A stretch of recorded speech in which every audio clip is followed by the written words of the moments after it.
Tonight's going to be a lot of fun. This has been brewing for a couple years now. I came across Tammy, I don't know, in the beginning of my animal communication journey, one of her books. And I'm going to show you real quick. This book, Animal Soul Contracts, right? You can see all the tabs. I am so excited to have Tammy Billups here with us today. She is the pioneer in the animal human sacred soul partnership. We're going to talk a little bit later, but she created these sessions called Tandem Healing sessions. And it's just fascinating. Her book is fascinating, and I can't wait to pick her brain and ask her some questions. Hopefully we'll have some time at the end for some of your questions. Save your questions for the end if you can. There's a lot of people here. We might not see them in the chat if they're popping up as we're discussing, but we'll be sure to have some time at the end. So just to give you a little bit of who Tammy is, she is an international holistic practitioner for both humans and animals. So tonight, guys, it's not just about the animals, it's us healing together. It's the connection that we have with the animals. 22 years ago, Tammy embarked on a deep inner healing journey after experiencing 4 losses within a few months' time. And through this difficult period, she suddenly had access to her spiritual abilities of seeing, feeling, and sensing energy. Tammy is also a certified interface therapist, bioenergetics, and the author of 3 award-winning books, all of which I have on the animal-human sacred soul partnership. And like I mentioned earlier, she's the inventor of these tandem healing sessions, which we're going to talk about, which accelerates the healing of humans and their beloved animals. So in essence, guys, Tammy's life's passion is about raising awareness of the higher purpose in the heart of every animal and human experience, ailment, issue, and exploring its capacity to expedite healing for all beings. Because we love our animals more than anything. And Tammy is here to just help us understand the true depth of that connection. So we're going to dive right into it. This webinar is called Animal Soul Contracts Masterclass. So my first question to you, Tammy, first of all, Tammy, thank you for being here. I'm really excited to share the wisdom that you have inside that brain of yours, because it's just phenomenal. And I want you to first inform us, Tammy, about what is a soul contract? Hi, Nikki. I'm so glad to be here. Hi, everyone. I'm just thrilled to be here with you, Nikki, and I'm so glad that we started talking about doing this months ago. Yep. And I'm glad that the evening is finally here that we get to share this content with everyone. So the question was, what is a soul contract? And though many of you may be really familiar, a soul contract is an agreement that both of our soul and the soul of an animal, we come together and we agree that certain experiences are going to happen, certain things are going to happen, so that we can evolve and grow and learn and serve at greater levels. Tammy, in my animal communication sessions, one of the questions I ask every single animal, whether they're living or in spirit, and this was because of you, from finding your book and learning about this, one of the questions I ask every animal is, what is your soul contract with your human? And it's my favorite question, because the answers are, it's limitless what they say. Sometimes it's to help someone experience unconditional love for the first time, and I later find out that they never felt loved by anyone in their life. Or sometimes they'll say, I'm here to help my dad, I don't know, be able to trust again. And then I later find out that, some tragedy happened in his earlier life. Or animals will say, I'm here to, I don't know, the answers, I can't even think of them, because it's so specific to the person. And it is a soul contract, Tammy, the same as their soul mission? Would you say those terms are interchangeable there, or is there a difference? Well, I think they're very similar. Okay. Hold on, I'm turning something off that I didn't realize was on. There we go. I got it. Okay. Well, I think there's a lot of different things. I mean, certainly there's this mission, which a lot of times is the pinnacle teachings, the type of contract that I call pinnacle teachings, where there is kind of that broader, emotion or learning that they're bringing into our life. Mhm. But their soul mission is going to be for their soul different than what our soul mission is. Mm. So those are two very different things. I Mhm. mean, they certainly, everything kind of weaves together.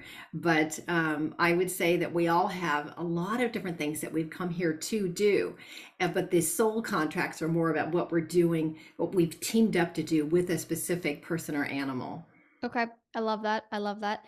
In your book, Tammy, you talk about the 7 types of soul contracts. So we have the physical agreements, the emotional wound agreements, the projection agreements, the karma agreements, the unconscious mirror agreements, the symbolism agreements, and then the pinnacle teachings, like you mentioned. So can you just quickly go through and say, okay, like what's a physical soul contract agreement? Yeah, well, a physical soul contract, and many people may be familiar or not even recognize that these are navigating and operating in the midst of your animal relationships, because there is absolutely a possibility that your souls, and just I'll give you the overview of the 7 different levels.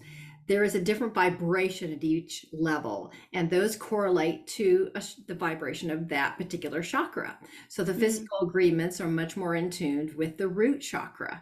And so we may be having some type of physical ailment, and geez, what's the coincidence that our animal has the exact same physical ailment?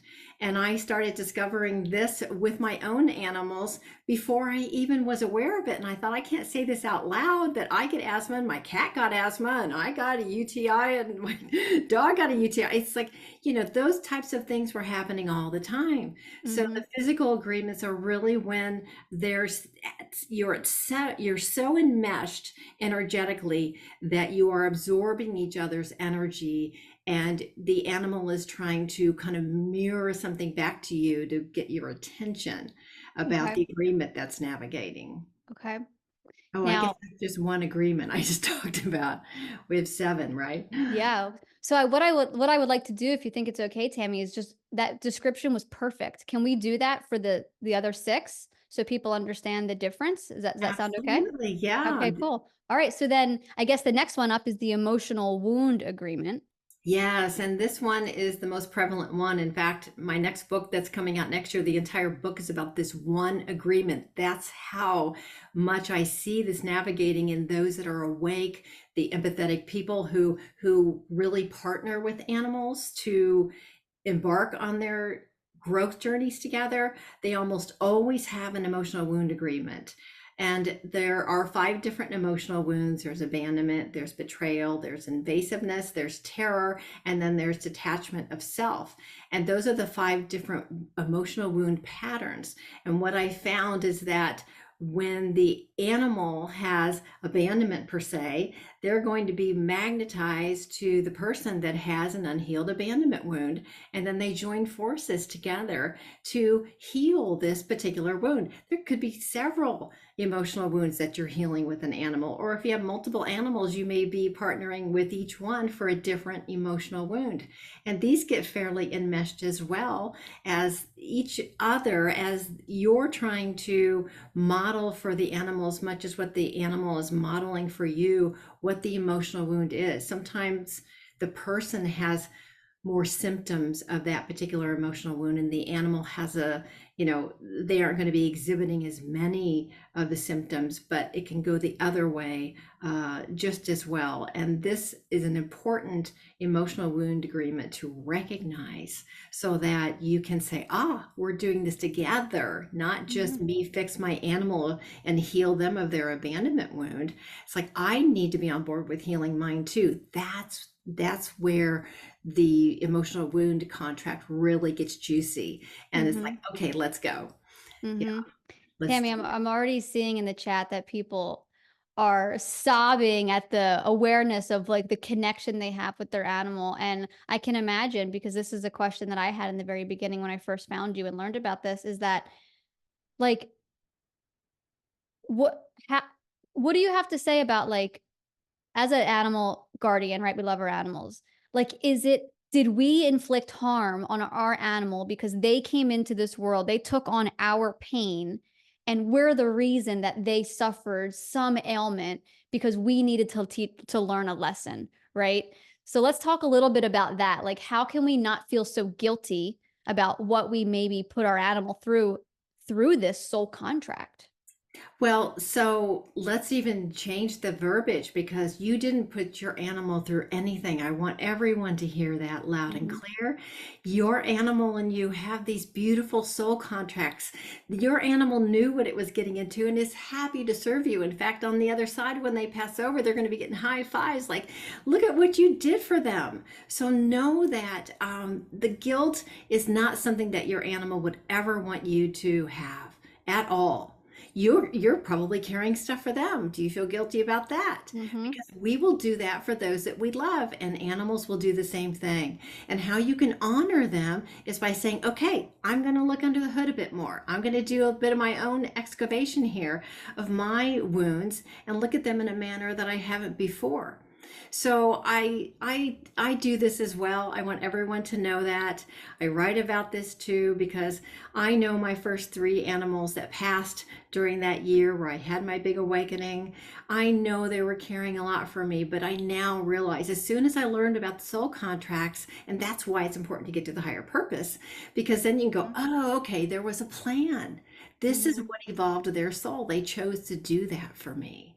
And it's important for you to do that to kind of give yourself a break Mhm. because you came together to heal together. And so again, even if they've passed at this point, you can honor them by saying, I get the message. I'm going to work on this.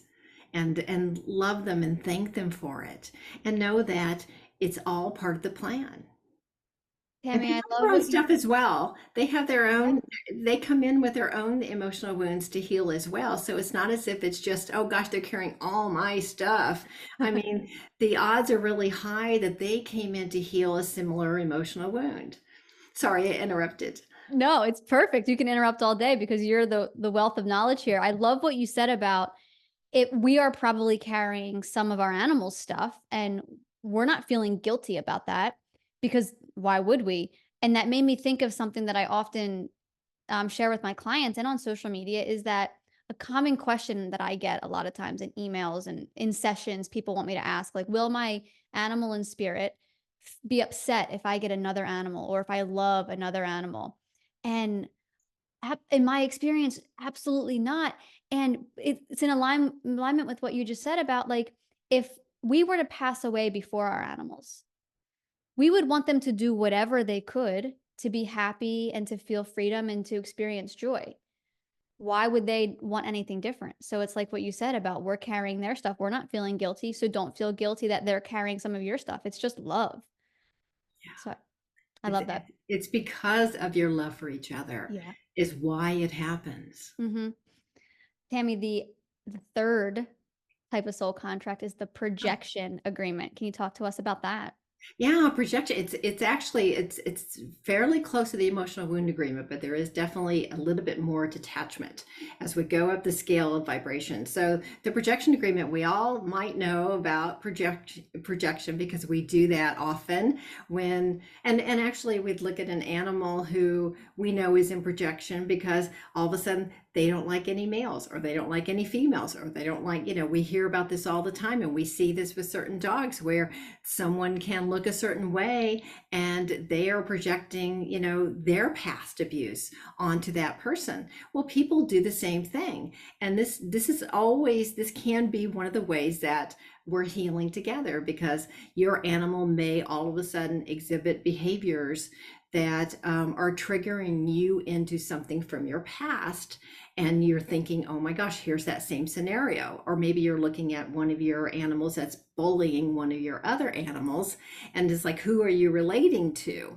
And that's Hmm. important to note because if you're relating to the one that's being picked on, then you know that, okay, well, I have some work in there where I was probably picked on because I'm making this one bad and this one good. When in that situation, what we want to do is we want to empower the victim and say, you've so got this. Mm-hmm. We don't want to look at them as a victim because that's our victimhood. So whenever we look at scenarios like that, that we're projecting onto those animals, oh gosh, he's bad. Just like when my brother picked on me back in so and so, he's bad. That's bad behavior. And you're kind of projecting on them. So those types of things happen unconsciously as well. It's just important to catch yourself in the middle of these contracts when you recognize yourself in the midst of it and say, oh, look, I might be doing that. How can I look at this from the higher perspective? Mm-hmm.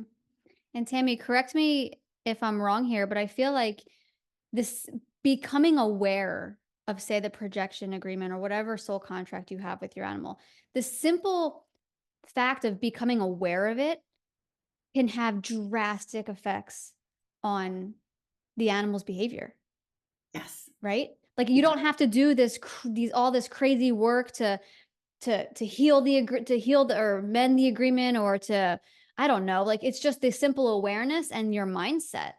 Yeah, absolutely.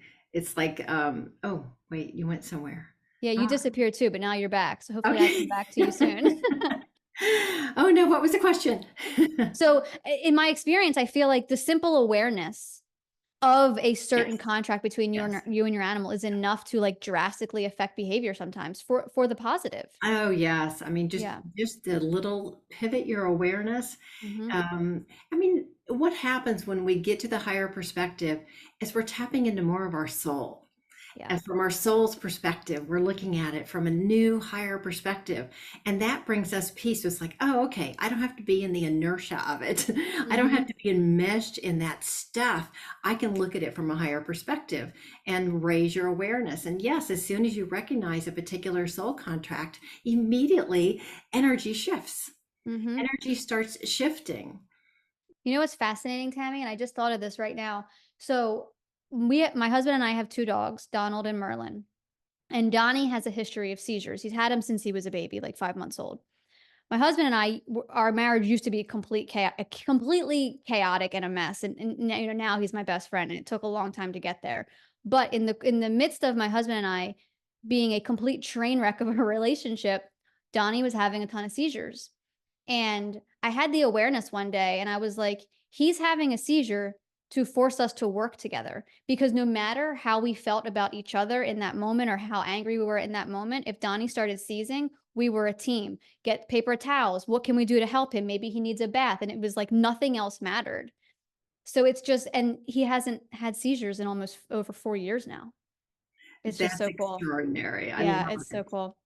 All right. So the next soul contract is the karma agreement. Tell us about that. Yeah, well, everyone's probably pretty familiar with karma, and these come from, of course, I believe in past lives, so we can have past life karma that comes forward into this life, and we may be recognizing someone that comes into our life, be an animal or a person, but let's focus on the animals for this, and karma agreements can be, all of a sudden you're feeling drawn to save the neighbor's dog that's out running around, and you go out, you run out of your house and you see it loose and you go corral it and you bring it in your yard and you call them.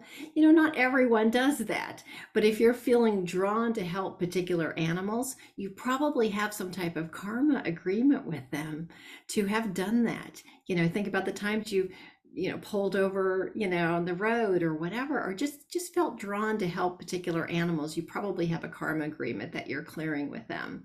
And the same for the animals that are helping you. There's probably some type of karmic clearing.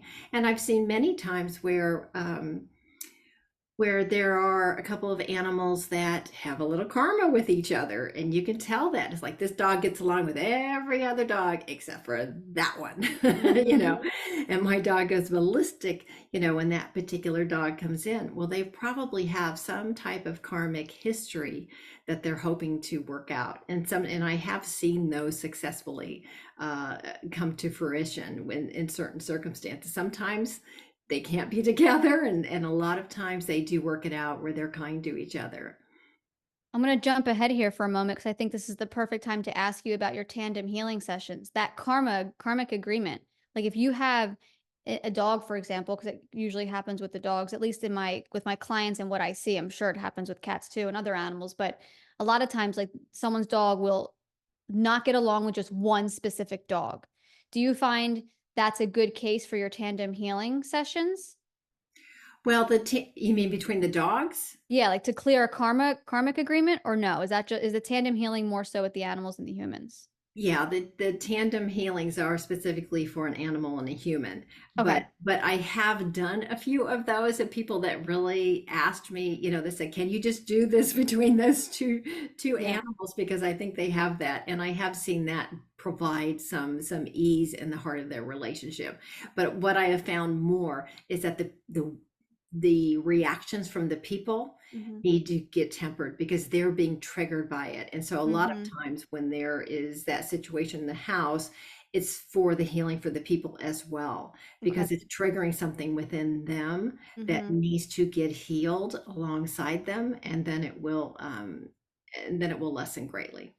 Yeah, so, like, if 2 dogs in the house are fighting, that's happening to bring something to the surface within you for you to become aware of that. Once you have that awareness and you have that own inner healing within yourself, the dog's fighting lessens. Is that what you have experienced? Absolutely, that's one of the scenarios that can unfold. I mean, we Okay. can look at it symbolically where if two animals don't get along, that we're having a duality within, Mhm. that there's some type of duality there. And I can't tell you how Mm. many times I've heard someone tell me that their animals are fighting, and then by the end of the phone call, I'm hearing that this person and their partner in the house are always fighting as well.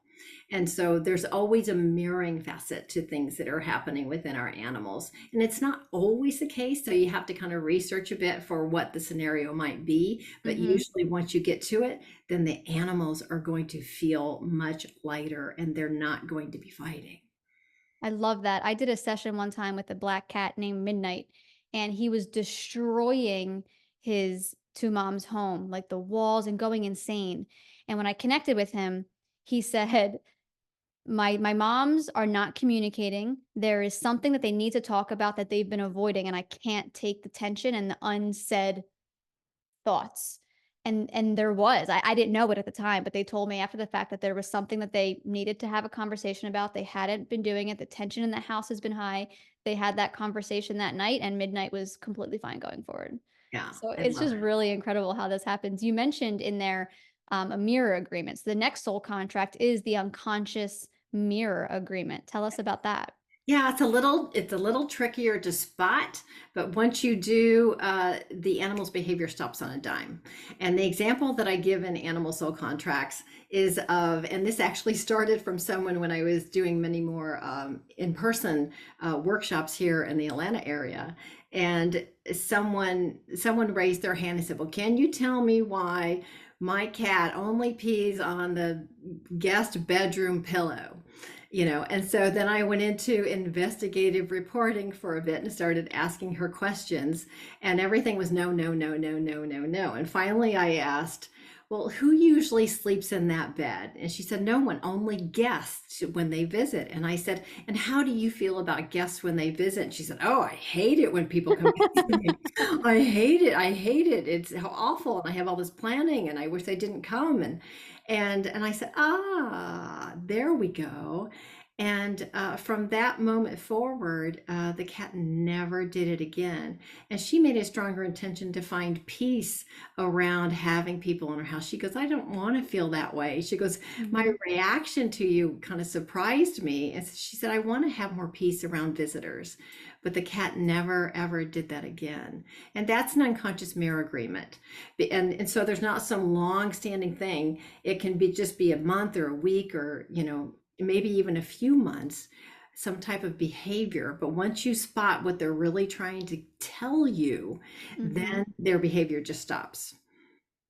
I was gonna ask you a question about what category I think my soul contract would be with my dog, and you just answered it. It's the unconscious mirror agreement, I think. So I used to have an eating disorder, and my one dog, Donnie, who's like my soul dog, he I knew he hated it, but I didn't really have the awareness. I don't know. I wasn't like fully aware until he pooped on my bed one day. He never does that. And I was like, that's interesting, and I knew deep down, I knew that was why he pooped on the bed, but I tried to ignore it. A couple days later, I was in the bathroom, he did it again, and I was like, "Oh my gosh." I'm hurting him by doing this to myself. And Tammy, I'll tell you what, and I'm not saying, guys, I'm not saying that this heals every eating disorder, but for me, this is my story, right? This is my experience. It's all I can speak to. For me, my dog pooping on my bed twice was enough for me to get over an eating disorder that I had been on and off with for like 12 years, because I knew that he was hurting, so I never threw up again, and he never pooped on my bed again. So would that be the unconscious mirror agreement? Yeah. Yeah. Yeah. And that's extraordinary, isn't it? Yeah, it's Um, amazing. And cuz it's like I had wanted to stop for so long, but just seeing that he was doing that, I'm like, that's enough. That's enough. yeah. Like, oh, it's beautiful. I love that. Yeah, I love that too. And I'm so glad that, it's like these roles that they take on to help us. Yeah. And once we can become aware of them, they can be life-changing. And I'm just always amazed at what animals are doing for us. I always say animals are our greatest teachers. Period. Like right there. Yeah. And I'll also add that you brought this up earlier, and I thought I don't want to forget to say this to everyone, that they are going to be absorbing and detecting more of what we're pushing down than what we're beautifully Mhm. releasing. So if we're crying, I'll get from people, I'll go in the other room because I think they get upset when I'm crying. It's like, but when you're crying and you're releasing in healthy ways, those things are just being transcended. It's what Mhm. you're pushing down into the unconscious and not willing to look at. Those are the types of things and emotions and feelings that your animals are going to be trying their hardest to get to you, to show you what you're pushing down, that your soul wants to look at. Mhm. That's soul contract. I love that. I never thought about that, cuz it's perfect, because if you are releasing in a healthy way, your animals recognize that. They are so much wiser than we are. So Yes. that's beautiful. The sixth agreement, Tammy, is the symbolism agreement. Let's talk about that. Yes, yes. Oh, What is it? symbolism's so much fun. And so many people, any of the Ted Andrews books, I'm trying to think of, I think Stephen Farmer has a bunch of books around animal totems that say, when you see this, there's this type of symbolic message by this animal. Well, these types of things are happening all the time from your current animals and from animals in nature. And once you start spotting them, then you're going to get more and more and more. And the universe is going to say, oh my gosh, yes, she's awake. She's going to get this message. Let the finch latch on the window and start tapping on your window to get the message. And I think I give I don't know. I have so many examples of symbolism agreements, but Mhm. I love the one where I had a client, or I think it was someone who was attending a class, who said, well, can you tell me why this cardinal, every day when I sit at my desk, this cardinal, comes over to the window at work and just starts banging its head against the glass every single day. And it's been doing that every single day. And I said to her, and I said, okay, so what I want you to do tomorrow when it happens is I want you to note your thoughts, and I want you to see whether or not you were beating yourself up in that moment. And what was interesting is that as soon as I said that, she teared up and Oh. she said, I am really hard on myself. Mhm. And we know that that was a message because I heard from her the next day and beyond, and that bird never came back and did that again. And it had been doing it for so long. Those are the types of things that we are in this lovely, universal matrix here. And it's like they're going to bring us different, messages, be it our own animals or, animals in nature. Mhm. And that's a symbolism agreement. That was such a perfect example with the cardinal, because a lot of my students, when they first joined my online school, they're like, well, like, animals in nature don't really care about us, right? Like, do they actually care what we have to say or what we're thinking? Because I always talk about how I let the flies out of my house with a butterfly net. And that cardinal example is so perfect, because they do. Like, we're all here together, and we're all here to help everybody and each other evolve. And that is a perfect example. And you would think, like, a bird, they're not going to care if you're stressed out in your office, but look what just happened. Yeah. That's so perfect. Yeah, I love it, and it's just waking up to it, and it's when Yeah. something out of the ordinary happens. So it's one Mhm. thing if it's just a routine thing and you see it all the time, or you always see the hawk, or you always see this. That's different. This is when an animal goes out of its way to do something different. I Mhm. remember one time I was trying to, I was kind of mulling over, I was being indecisive about something and going back and forth, and kept trying to do the same thing with the same results. And all of a sudden, when I'm in the midst of thinking about that issue, I hear my cat Bodie in the kitchen, and I have a child lock on this one cabinet that he always tries to get in, but he continues to open it up and try, and pull it open, knowing that he can't get in there. And I started doing that at the same time that I was thinking of that. And I'm like, oh, okay, got it. Yeah, not going to work. I need to pivot out of making that same decision because I'm not going to reach my destination with that same choice. Mhm. And everything we've been talking about thus far, Tammy, is thoughts and feelings internally within. We're not speaking these things out loud. So a huge part of my work, well, the whole part of my work is telepathic animal communication. Like our animals are picking up on what is going on inside. Yeah. So if you're like, if you say your animal doesn't like your partner or your boyfriend, your girlfriend, and you go into the other room to talk to them on the phone, they know you're talking to them on the phone. You don't have to go into the other room. Right, right. It's so funny. The seventh soul contract, Tammy, is the pinnacle teachings. Now, we obviously don't have time tonight to go through like all of them. There's like joy, patience, self-love, grace. But can you give us a quick summary about like what are the pinnacle teachings and how is Yeah. it different from the other ones? Yeah, these are the highest vibration. They hold the biggest transformational gift that we'll ever receive, like many of us, that haven't received love before an animal. And this is the one probably most well known is how an animal just changed our world by, showing us how to be patient or showing us how to be compassionate and loving and really opening our mind and hearts in ways that we possibly could not have allowed people to do because we had Mm-hmm. too many wounds with people to let them get in the same way. But animals are safe, so we let them in our hearts. And Yep. that's when these pinnacle teachings start seeping in and Mm-hmm. changing us, changing who we are. Really, it's not changing who we are, it's revealing more of our truest self. It's so Yes. that we have less fear and more love navigating in our hearts. I think you just answered my next question, but why do you feel it's so important that we get to the higher purpose of why we are with our animals? Like, why is that so important? Yeah, and that's that changing our level of Mhm. awareness, is building our observer muscle. And whenever we can start building our observer muscle, we have more peace because we're seeing the higher picture of the circumstances. We get off of what I call crazy fix it island, CFII, and all of a sudden we can see the higher picture. It's like, oh, okay, wait, my soul is probably part of orchestrating this particular experience that at a 3D level I'm really unhappy about. But it's like, wait a minute, what are the gifts for this, for me through this experience? And there are always gifts through every experience. And you just have to get through it, get on the other side of uncomfortableness, as I Mhm. say, and trust and seek the gifts. And that's really why it's so important to always be seeking the higher perspective, because it changes our level of awareness and it changes how we feel, which in turn changes how our animals feel. Mhm. I love that you have an acronym for your crazy fix it island, CFII. Like I wrote that down and I need to start using that with credit to you because that is so perfect.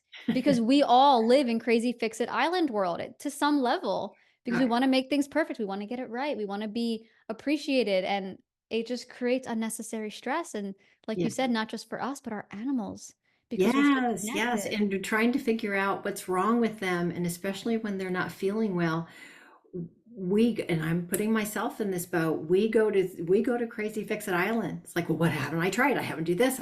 Because their suffering brings us suffering. So we're trying to Mhm. to kill two birds with one stone. But once we get off of crazy fix it island and get connected, reconnected, look for the higher purpose, then that's when the little nudges, the heart connection that you have with your animal is going to be able to help you find answers that are in their Mhm. highest and good. Mhm. When I talk about animal soul contracts, and I've made some videos on social media about what I've learned from you, there inevitably are always comments from people saying, well, what if my soul contract is my animal, the soul contract between my animal and I becomes complete? For example, Donnie, I had stopped, I don't have an eating disorder anymore. He helped me. They fear, will my animal just suddenly pass away then because our soul contract is over? Have you run into that concern of people? Yeah, yes, I have had quite a few people, especially when the book very first came out, that I would get a message, saying, gosh, so and so told me that, if our soul contract was done, then they'd pass sooner. And I guess everyone works differently because I certainly haven't seen that. There, as I've just explained, 7 different levels that I'm aware of different contracts.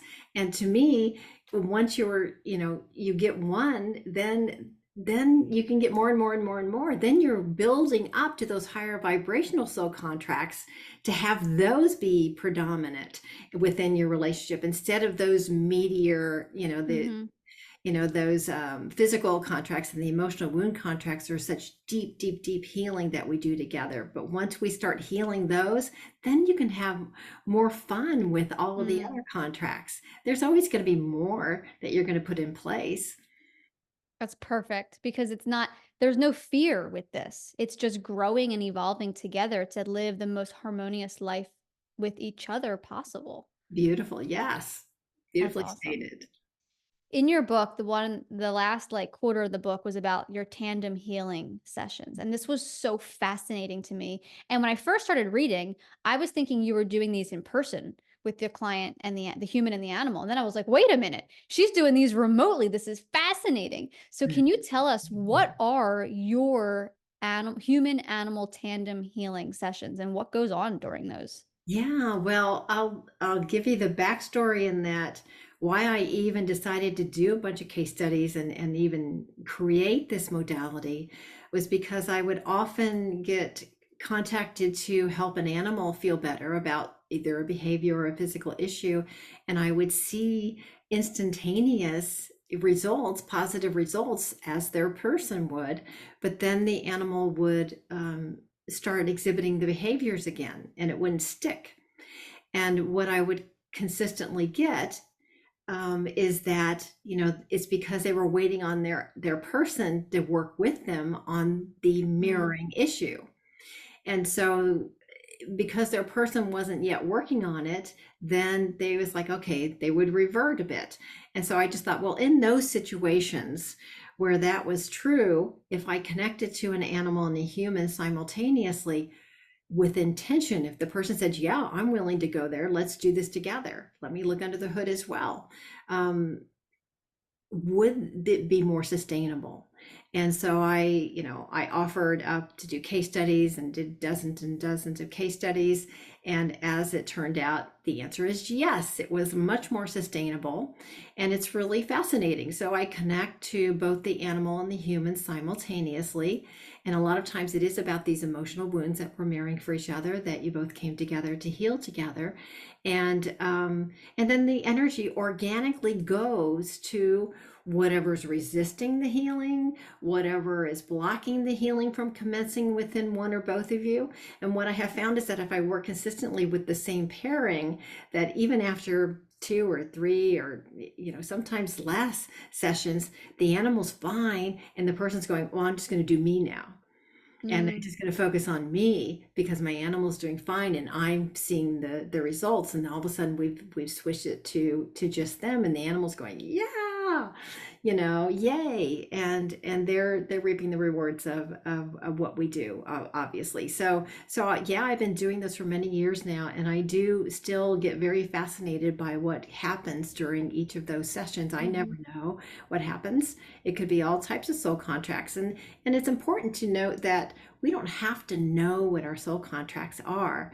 Again, we're raising our level of awareness around them, but that will organically unfold in the right and perfect timing. Trying to get in your head and think, well, what is my soul contract? Or the novelty of the what is my soul contract? That doesn't help your progression. mhm. What helps your progression is getting in your heart and trusting your connection with your animal to unfold as your soul's designed. there is divine timing that you and your animal have created.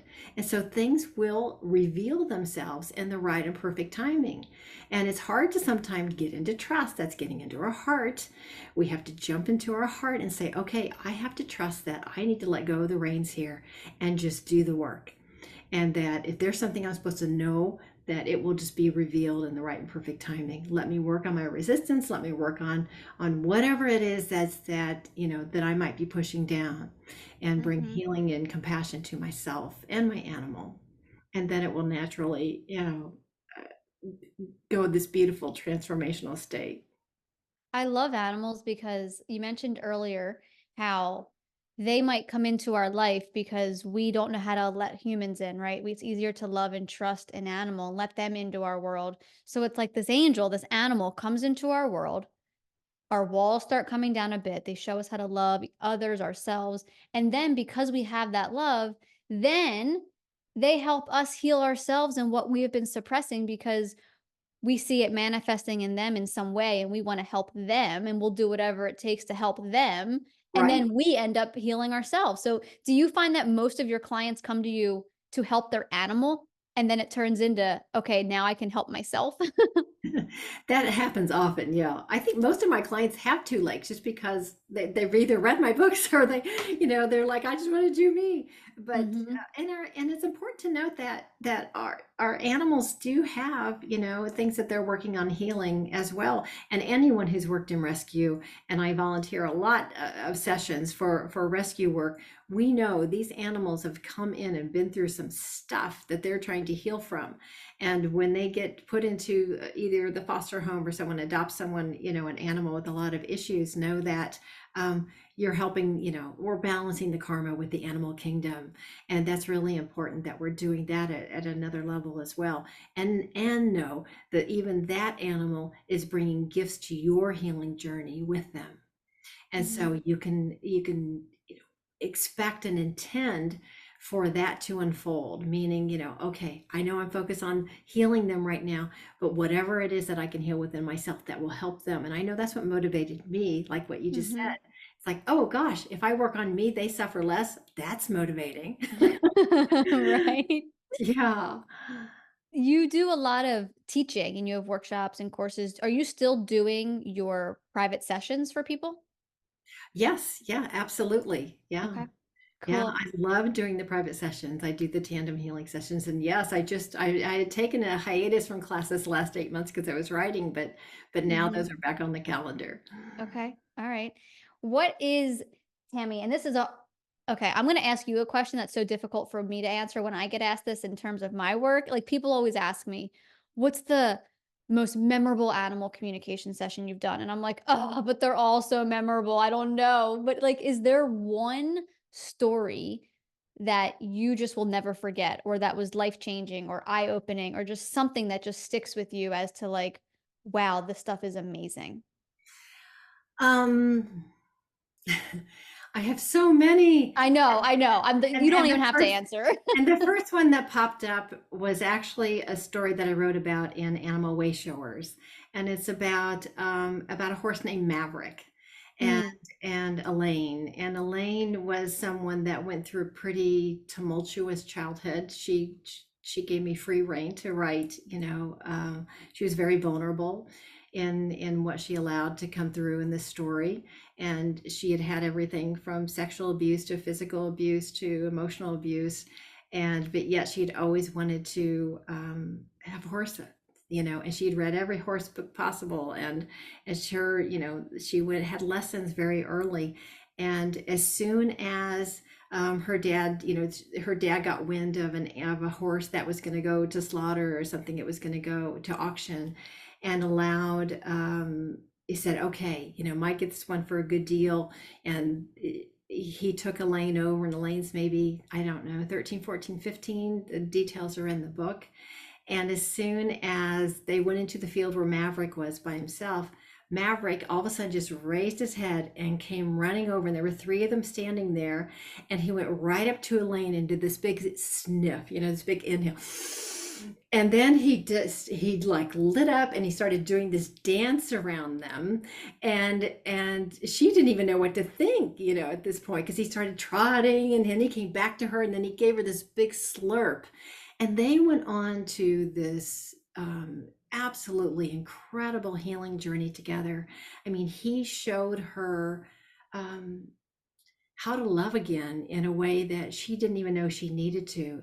And he even allowed her to move out her anger and taught her so much to come into herself. And through it all, he would be grounded and he would guide her. And when she had a lot of emotion, which she really did when she was younger, he would lean in. He Mm, would lean into her and he'd say, "Give it to me. I can take it. Just give it to me. I can handle whatever you have. I am here for you," in a way that no one else was. And I'm going to cry now because their story touched me so much for what this horse did for her and was willing to do. And we all have, we all have probably one animal that made us an animal lover forever in our life, that created that space for healing in a way that we didn't even know we needed. mhm. And those are usually the ones that are harder to let go of when it's their Yeah. time to go. And we Mhm. think, oh gosh, I want them to come back. I want them to incarnate again. Mhm. Yeah. What I hear a lot from my clients is sometimes people feel guilty that they say they have multiple animals in their home, but they feel a deeper connection with one. They love them both, but there's a deeper connection with one. Yeah. And then I talk about you and the soul contracts, and it's not that you love the one less, it's just there is this soul, this I don't know, more prominent soul contract with this one. And I don't know if prominent's the right word. How would you talk about that situation? Yeah. It's because you've known and loved each other a lot longer. Like, Your okay. souls have known each other longer. You've been through more together. Mhm. And so there's a familiarity that's not there as deeply. We love them all, of course. Then Mhm. one is not special because we have that relationship with them. It just means that we've known and loved them longer. Mm. And so there's that sense of safety that's just untouchable. Yeah. So you that example you gave with the horse with Maverick, if Elaine was her name, right? Okay, so Elaine obviously had a soul contract with Maverick. What if she also had 2 dogs and a cat inside? Does she have a soul contract with all of the animals in the home, or is it just 1 or 2? Because 'Cause I'm seeing a lot of comments in the chat about that. Can we have multiple soul contracts? Absolutely, we can. And how the sign that you'll know if you have a soul contract with them, it's usually the more emotionally close you are to them, the more soul contracts are operating within that relationship. Mm, And there are different types. Remember, we've talked about a lot of different types of soul contracts, and some are lighter than others. But yeah, if you're living with them and you're an animal lover, there's soul contracts that are navigating in the heart of your relationship with them, without a doubt. And they're going to be different contracts with other people in the house. I'll answer that one because I know that one will come too. yep. Um, and they're going to have different contracts with them. It's just like when you look at an animal, you may describe them differently than your spouse would, or your partner would, or your sibling would, or your child would. And they're like, "No, he's so funny." It's like, "No, he's so this." And it's Yep. because you're seeing them differently because your contracts are different. Mhm. And it's funny, it's funny you asked that because it people are like, "Well, if like, how does my animal have multiple soul contracts? Like, how can it be this specific thing with me? But then what happens if I get a divorce, right? And then a new person comes into the world, a new partner. Is the soul contract with the former partner still in place? Or is there automatically a new soul contract with the new partner? Like, how does that work?" Well, I would say if they're no longer around each other, that the odds are high that that soul contract was completed with them Yeah. for what they were supposed to do together. You Mhm. can assume that if they're no Mhm. longer living under the same roof. If they're Yeah. still have visitation and and they're still connecting, then yes, they would still be active soul contracts. And yes, if the new person that comes into the house, unless they're really detached and not an animal lover, and that's okay, and they just don't get emotionally close to the animal, there may not be. But Mhm. most of the time, if they awaken to the Yeah. possibility of it, then they'll absolutely, at the minimum, have karma or the symbolism agreements, or they're going to happen if you live with an animal nonstop. But the more open you are to them and are emotionally connected to the animal, the more contracts are going to be. Mhm. Mhm. this next question, Tammy, is so I read your book like, I don't know, 4 or 5 years ago. And then I reread it again like 2 weeks ago in preparation for this because I just wanted to just know the specifics and remember the details. And I was like bawling because it was just so perfect. And when I read it 5 years ago, my dogs were 5. Now they're 10. So it was like hitting home in a different way because I'm like, oh my gosh, but they're 10. So Yeah. what have you noticed, Tammy, in your energy healing sessions with animals when you connect to their souls during their final days in the physical body or even moments after they pass? I mean, in your book, you talk about doing sessions with your clients' animals as they are transitioning. Like, let's talk about that because I think that's really important for a lot of us here. We're all animal lovers, and it's one of the Right. hardest things I think we all potentially go through when our animal Oh, it passes. absolutely is. Hands down, the hardest day Mhm. that any animal lover goes through is the loss of their companion. And if it's, if we know that they have some type of physical issue and we're aware that they're winding down, that's different, of course, than an accident or something that's unforeseen. That's a different type of contract altogether.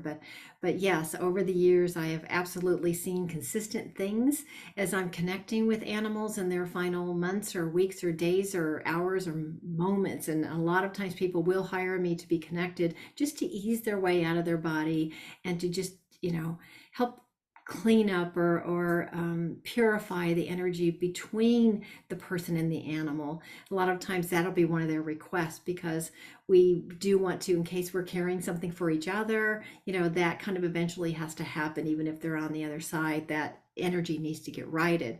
So some of the things that can happen that I see consistently is that there's a stronger angelic presence around you because that's a very frightful time in our lives with our animals, and we don't want to make a mistake and we don't want them to suffer, and we're already kind of pre-grieving, which is natural and healthy, I might add, to pre-grieve. It's when we stay on a crazy fixed island and we don't allow ourselves to feel our feelings that gets in the way of Mhm. the honoring of their soul and their final, whatever, however long it would be. But there's this angelic boundary of light that comes in, kind of very protective and nurturing in nature, that you can lean into. So you can relax into knowing that you are divinely protected. And then I also notice very consistently that the soul leaves through the crown chakra, through the top of the head. And I'll notice like a cleansing of the crown chakra, purification, of the crown chakra, preparing them to exit their body. And then I also see we have heart cords that stay connected to our animals, healthy cords through our heart chakras. And I'll see those being cleansed and purified.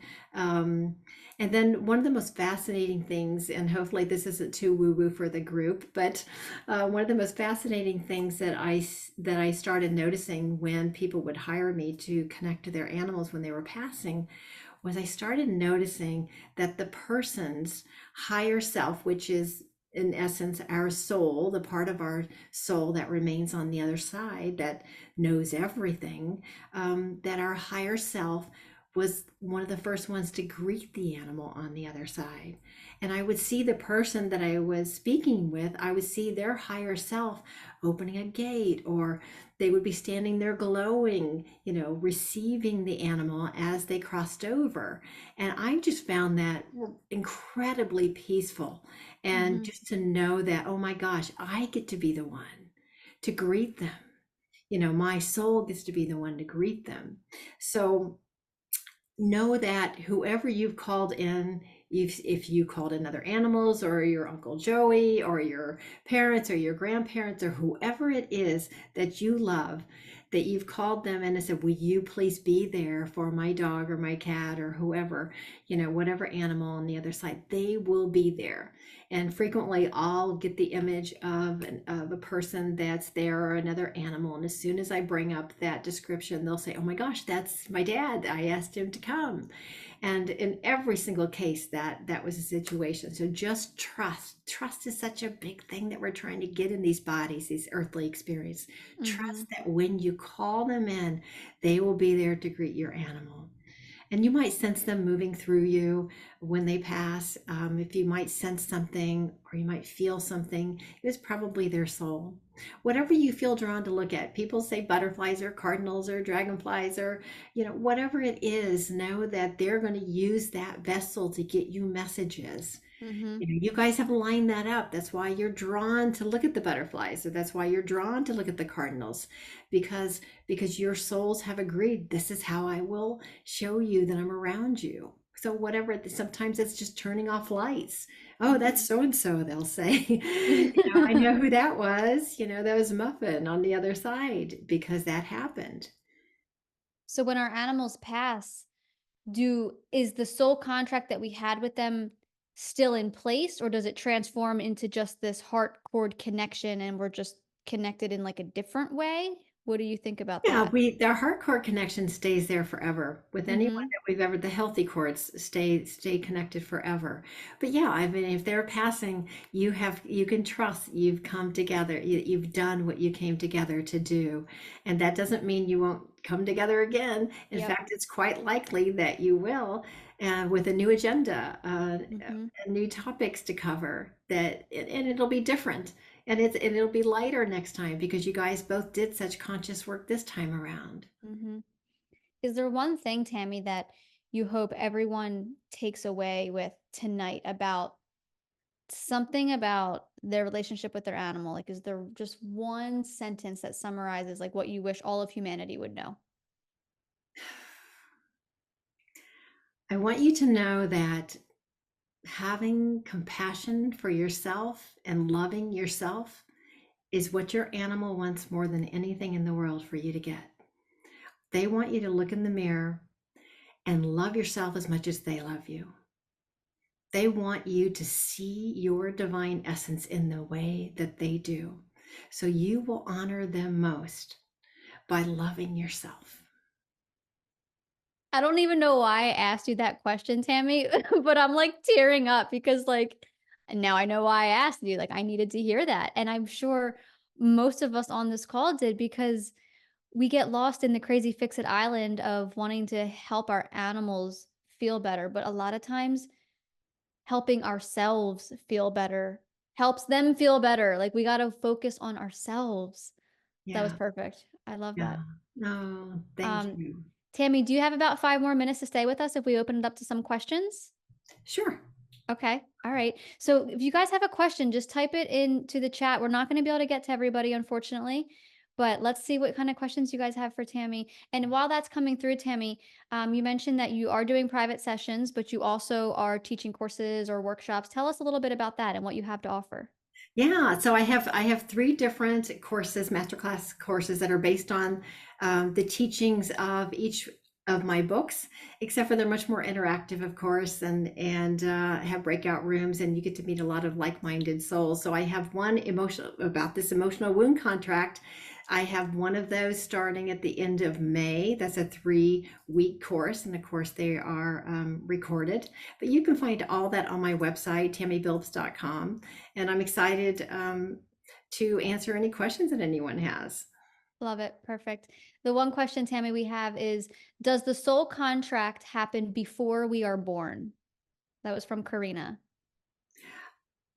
Yeah, well, they can do both ways. Our souls are always kind of canoodling, our higher selves are, for us to do things. But yes, I mean, and it's certainly we plan those things out and the animals as well. So yeah, we are definitely canoodling with our souls together, and they can happen before we come in, and they can certainly happen even during. We can change up. There's always free will. But yeah, you can bet that when we were planning out our life, as they say, and we were looking at different things, that animals were a key part and a key role of, yes, I'll have this one come in at this and they'll teach me this, and Mm-hmm. absolutely, and I'll Mm-hmm. help them with that. They're reciprocal. You mentioned earlier about reincarnation and how that it might be possible that we have more time with our animals, maybe with a different agenda.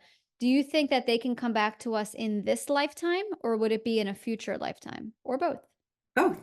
Absolutely. Yeah, my cat Rumi, it's his third time with me in this life. Now, someone else just asked, how would you know if it is your animal reincarnated? How Well, do you know? you'll have different nudges, and again, they're going to be different. There'll be certain things. So you just always want to ask them for signs, and then trust again, because you'll be able to recognize something about them. There might be one little thing that they do. You just have a feeling or a sense, and again, trust your heart connection with them, and you'll just know. There'll be certain personality characteristics that may kind of you know, bring your attention to them, that you'll say, "Oh my gosh, that's just like so and so." Mm-hmm. And again, your journey's going to be different. I see a lot of people who really want, I want to bring this animal back, and they feel lost without them, and that's a different type of thing. I always say, trust your soul to know that these things are unfolding in the right and perfect divine timing. If that animal's supposed to come back to you for more learnings, then they will, and you can trust your soul have orchestrated that. Mm-hmm. Oliver asked a question, and I think I know the answer. Tammy, correct me if I'm wrong. Oliver asked, can the soul contract with them change during their lifetime? And I think the answer is yes, because you mentioned earlier, you might have like a physical agreement. And as you say that contract is completed, then you move up, and then maybe you get to the pinnacle teachings. So it can very much transform over the course Yeah. of your life with the animal, right? Absolutely, yeah. Okay. They can switch off, and you're spot on with that. And yes, and you can have a pinnacle teaching that's at the heart of why you came together, but then you're doing all of this other work as well. Mm-hmm. Mm-hmm. Do you feel, Tammy, that animals choose how and when they transition? I believe that we're aware of that. Yes. Yes. Okay. Yeah. So we are aware of it, like, what do you mean by that? Like like say I the ant, mean like if that we, they are and we are. Our yes, souls are aware of yeah. what's going to happen for our growth. If Mm-hmm. it's an especially difficult transition, then you can bet there are some gifts or something that we learned through that we maybe won't do something the same way again, or maybe we're an advocate to help others become aware of something in a different way. So yeah, there's yes. Yeah. Yeah, I agree because just yes, like you said. I mean, you just know, like you'll just know. And so a lot of times when our animals are coming to the end of their physical life, if you've ever had to help an animal transition, there's a moment where you're like, right now, like it's time, like they're ready. And sometimes you're like, no, like they want to go naturally, they want to pass naturally, and you just know, like there's no way you can make sense of it. It's just this feeling within of you just know, and there's no explanation for it in the physical realm, in my Yeah. opinion. Yes, absolutely. I know of some people who don't, it's best for them. They don't believe that they want to help their animal transition. They should, go until their body releases on its own. And I always say, well, then, if they feel so strongly about it, that must be what they planned, right? Mhm. And why they came together so that the animal would transition in that manner. This next question, I never thought about it like this. Someone said, so if each animal has a soul contract with us, then would it benefit us to have multiple animals? The more the better. Well, that's up to you. I mean, it depends on, yeah, if that's so funny. Right? Because I feel like if you're in a position where it calls to you to have multiple animals or you're able to do that, there's a reason for it. Yeah, Like my husband and I right now are like, no way we cannot have three dogs. Like two, like right, and for us, three is just it's not in alignment, it's too much. But if right. the person, people who are asking this, it's like if you can have a farm or have more animals, there's a deeper reason for that. Well, for the truth of the matter is that we if we have soul contracts like the emotional wound soul contracts or the physical ones or even the projection ones, we're taking deeper dives into our own stuff with them. And so as we embark on that journey, I'm not sure that you want to be doing that with 10 different animals at the Hmm. same time. Right. It's but if you feel called to do that, and that's for your, you feel magnetized to bring in more animals and do it in that manner, then I suppose that's part of the plan. But I would think that that most of the time that we'd be embarking on a deeper journey, especially in healing those physical contracts, the emotional wound contracts and whatnot, with certain specific animals, maybe one or two, Mhm. where we have contracts with them to do that. Mhm. Before we close for tonight, Tammy, is there a question that you often get asked a lot that we haven't covered today that you think would be beneficial for people to hear? Oh goodness, I've tried to work all those in because I get so many of the same Yeah. the Yeah. same questions, and you've already asked me a lot of them as well. Perfect. Um, because so many people ask about the multiple contracts and then Mhm. certain people in the house. So I'm glad that we covered those. I can't think of anything else off the top of Okay. my head. Perfect. We had a couple folks asking, are you on Instagram or TikTok or Facebook or all of three? Where can people find you? I am not a TikToker, but but I'm definitely on Instagram and on Facebook on Tammy Billups Healer. And I then think your that's website is tammybillups.com, right? TammyBillups.com. Okay. That's correct. Yes. Tammy, I thank you so much for being here. Before we close out, guys, I just want to show you the Animal Soul Contracts book. This is one of Tammy's books. You've three right now total, right? You're working on another one. Yes. Yes. So the Yeah. other two are behind me, but I can't reach them. They're phenomenal, guys, and they're gonna just open your eyes and your mind to like what is possible, and not just being educated about what we talked about today, because we covered like the very low surface foundation, like this very surface level of what is entailed here, but the deeper part of diving into this more and reading Tammy's books and maybe doing sessions or workshops is it really just helps you see the depth of the connection that you truly do share with your animal, because all of you know that you love your animal like that. We all know that, duh, right? But to know like why you love them so much just changes everything. And it helps you just be more aware of yourself, more aware of them. And it just makes everything better because then you're happier, then they're happier. Tammy mentioned so many times today about how the main thing our animals want is for us to treat ourselves with compassion. And I think by learning more about all of this, that just happens like simultaneously with all of it. Yes.